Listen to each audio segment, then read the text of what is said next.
Assalamualaikum warahmatullahi wabarakatuh. Selamat pagi semuanya. Salam sejahtera. Perkenalkan, nama Bapak Subandri. Bapak diamanatkan sebagai dosen pengampu administrasi server Bapak dari Prodi Sistem Informasi. Kali ini Bapak akan menjelaskan mengenai mata kuliah administrasi server. Baik, ada beberapa hal yang perlu dicermati terkait pembelajaran administrasi server. Salah satunya nanti kita akan belajar mengenai konsep-konsep penggunaan server, ya, dimana nanti kalau kita pernah belajar operating system dari end user, tapi kali ini kita akan belajar mengenai konsep hak akses, konsep detail server, bahkan sampai dengan mengamankan public server yang dikenal dengan istilah aplikasi, yang dikenal dengan istilah web server ataupun mobile server. Nanti di situ kita bisa menerapkan konsep-konsepnya secara detail. Baik, Bapak akan langsung memberikan secara detail apa saja yang perlu dipelajari sampai dengan nanti tujuan capaian mata kuliah seperti apa. Bapak akan coba jelaskan. Bapak akan share. Nah, di sini adalah mata kuliahnya adalah administrasi server, di mana administrasi server ini ada beberapa parameter yang perlu dicermati. Nanti kita akan belajar mengenai sistem operasi Windows, sistem operasi Linux, sampai dengan jenis-jenis operating system yang lainnya. Oke, sini ada profil Bapak ya. Nah, kebetulan mata kuliah yang pernah diampu, salah satunya adalah cloud computing, sistem operasi Linux atau administrasi server yang Bapak ampu. Sini ada beberapa sertifikasi yang sudah didapatkan.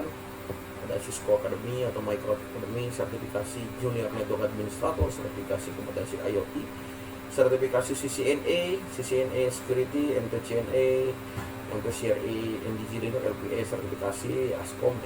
Terakhir adalah Cyber Security Analyst. Nah, kita akan belajar mengenai konsep. Nah, di sini mungkin jadi nanti mahasiswa akan diberikan pemahaman atau paradigma terkait teknologi administrasi server. Secara detail sih, administrasi server merupakan mata kuliah pilihan dalam program studi sistem informasi universitas terbuka ya. Kalau kita lihat secara detail, materi yang akan dibahas adalah meliputi pengelolaan server ya.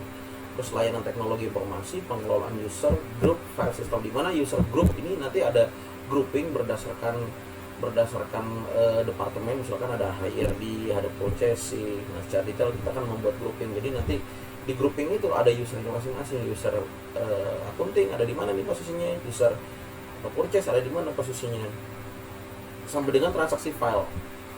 Nah, transaksi file ini kalau di perusahaan tidak sembarangan ya, tidak bisa share file menggunakan storage eksternal seperti flash disk ataupun hard disk.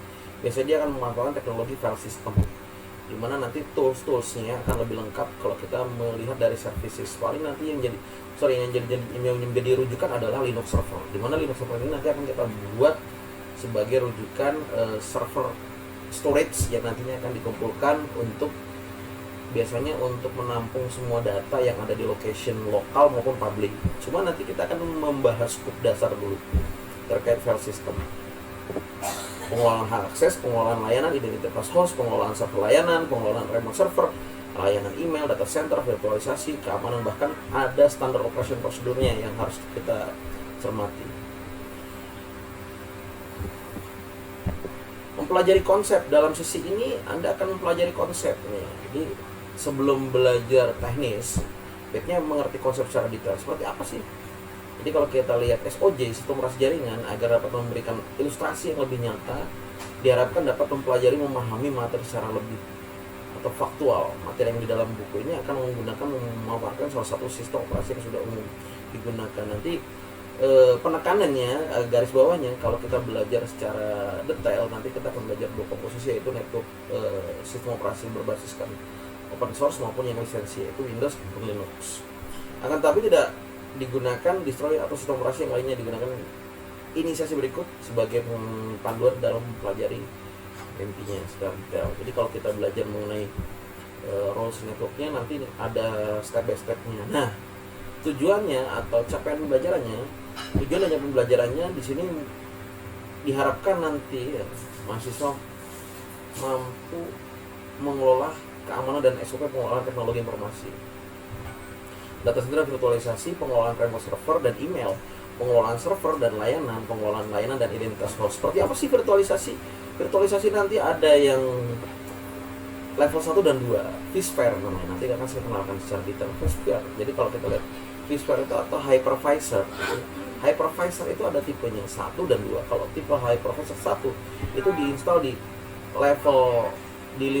level server. Cuma nanti di dalamnya dia langsung diberikan operating system yang add-ons-nya atau bahasa ngetrennya adalah capability sebagai VM pertama. Kecuali kalau yang kita bicara menggunakan virtualisasi server yang nomor 2, yaitu menggunakan Hyper-V tipe 2. Nah, secara detailnya saya akan jelaskan di pertemuan-pertemuannya ya, di step by step-nya. Nanti juga ada video teknisnya, pembelajaran teknisnya yang akan saya sisipkan di setiap materi untuk penekanannya. Bahkan nanti kalau misalkan ada problem pada saat konfigurasi, karena nanti kita akan belajar praktik secara detail, atau bahasa ngetrennya adalah observasi langsung ke demonstrasi atau demonstrasi dengan konsep penerapan virtualisasi virtualisasi kelas ya, menggunakan VM itu virtualisasi mesin yang basisnya adalah VPS, Virtual Private Server. Oke anak-anak, mungkin itu saja yang bisa Bapak sampaikan tentang capaian dan tujuan pembelajaran yang ada di administrasi server. Kurang lebih Bapak ucapkan terima kasih. Bila itu Assalamualaikum warahmatullahi wabarakatuh.